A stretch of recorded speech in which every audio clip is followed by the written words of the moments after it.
Hey guys, Skimming Off the Grid here, coming at you with another Arcade1Up episode. As you know, we are enjoying our Final Fight cabinet, so we figured, what the heck, let's customize this bad boy. In today's episode, we're going to let you know how we made our Final Fight cabinet a little extra special. What are we drinking today? We're drinking Tangerine, Guave, Fruitsicle. It's back in the day gamers' favorite beer, so we're going to see if it stands up to the Gaming Off the Grid standards. Alright, you know the drill. Make sure you hit that subscribe button and ring that bell icon so you never miss an upload. And sit back, relax, pour yourself a beer if you care to, and let's customize an Arcade1Up cabinet.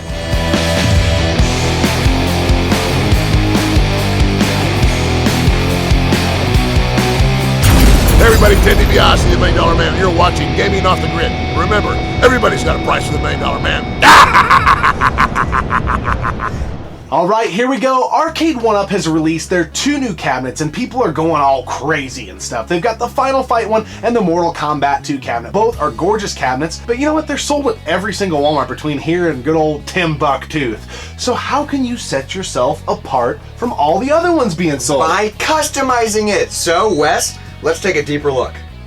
Alright, here we go. So first thing that we did, which is a pretty simple thing, is we added this shelf on top that is attached behind the unit. But underneath this shelf, we put an LED strip, which is controlled by this remote here. So you've got a bunch of colors. We have it on red right now, but we kind of just go with whatever we're feeling at the time. But it was nice to put this shelf on top because we have this wall of boxes and knickknacks and paddywhacks and all this other stuff over here. So it was nice to be able to add that, and especially to have all these Hasbro wrestlers on display, which are a big part of the game room. But this is where it gets good. So we got some custom decals from a seller on eBay who apparently doesn't wish to be named. We reached out to him and did not get a reply. So do some eBay searches and you'll probably find what you're looking for.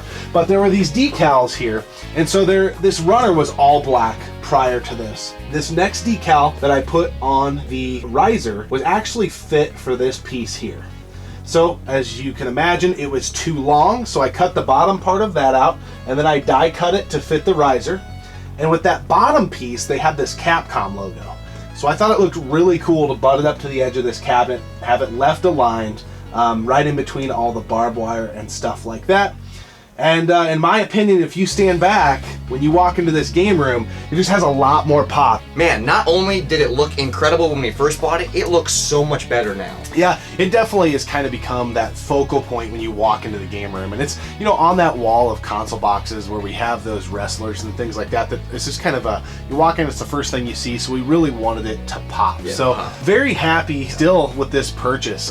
You know, it's been a week or so since our initial, like, is it worth it video, which if you haven't seen that, we'll put a little pop-up in the corner of the episode here. But what are your thoughts so far? Man, I still love it. I was worried that the honeymoon phase would kind of go away and I'd be like, okay, it's cool, but am I going to play it? Yes, I still play it all the time. It's still so much fun. I love that we got the Final Fight one because we talked about it in the first episode. The diversity of games is incredible and it's just so sweet, and I love the decals now. The bottom Final Fight one is so freaking sweet. Oh, yeah. And then the barbed wire one is so subtle and it's just like, okay, this is badass. Yeah, it really pops, and a great list of games, and you know, it's definitely hard to beat. So very happy with it, and it's kind of cool to add your own twist to it. So get out there online. I'm sure you can find some vinyl graphics and things like that. Be careful when you're putting them on. There was a little cutting involved. Make sure you don't have those air bubbles. Take your time, and it came out looking pretty good. We also, you know, with that LED strip, it doesn't have a light up marquee, but it kind of does. Yeah, it kind of does. It adds a nice red glow, and I think red looks really cool. And I also really like green, even though there's no green on the cabinet. I just like the way the green pops. Yeah. So we kind of go back and forth between red and green. Alright, so what do you think of this beer? Back in the day, Gamer, when we met him at the Midwest Gaming Classic, gave us this beer, and he said this is his favorite beer, and he admitted at the time that he's not a beer drinker, but he loves this beer. So what did you think? I can tell that he doesn't drink beer. I would say it's enjoyable. It's a really simple beer. There's not much going on. There's this slight fruit guava taste. Yep. But other than that, it's really simple, kind of bland for our taste, at least my taste. This would be good day drinking, hot summer day, you know, this falls in that category. But if you like beer, I probably wouldn't recommend this. If you're someone who's trying to get into beer, maybe start with something like this, because it's like it's like a good mixed drink mixed with beer, if that makes sense. It's kind of like a good shandy, or the other thing I was thinking the whole time that I tried this is it's like a juicy hazy IPA, if you subtracted out everything that's a part of the IPA component. So right? it's just a juicy, hazy beer. Yes, exactly. So it is. It's a very cloudy beer. A lot of citrus notes. I do taste the guava, maybe even like a pineapple juice type component in there. Other than the juice aspect, there's nothing else going on, and it kind of dissipates immediately as you drink it. We could just be beer snobs, but it's enjoyable. I could crush quite a few of these. Like they go down very, very they would easy. go down so quick, and I'd be like, how many have I had? Oh, crap. Yeah, so it's an easy drinker, a little light on the flavor side, but it's a heck of a lot better than a light beer or any American a junk lager for that matter. So thank you so much, Back in the Day Gamer. We really appreciate it. And to wrap things up, I guess the Arcade1Up customization is complete. What do you think? I think it's complete as of right now. Yep. Knowing us, we're never satisfied. We're always improving. I have a feeling in a couple months we're gonna be like, wouldn't it be cool if we did X to this cabinet? And we probably will do it, and then we'll put a video out on it. But from what I'm looking at right now, I'm in love again. Oh, and one other thing we did to this cabinet, aside from the things we showed in this video, is we put the bat tops on the I just like arcade the way. sticks. I feel like I have more control with those. Yeah, and we mentioned that in the first episode we did on this, but we hadn't mentioned it yet in this. So I figured it was worth mentioning in case this is your first time seeing a Gaming Off the Grid video. If you have an Arcade1Up cabinet, tell us in the comment section below what you have done to customize yours.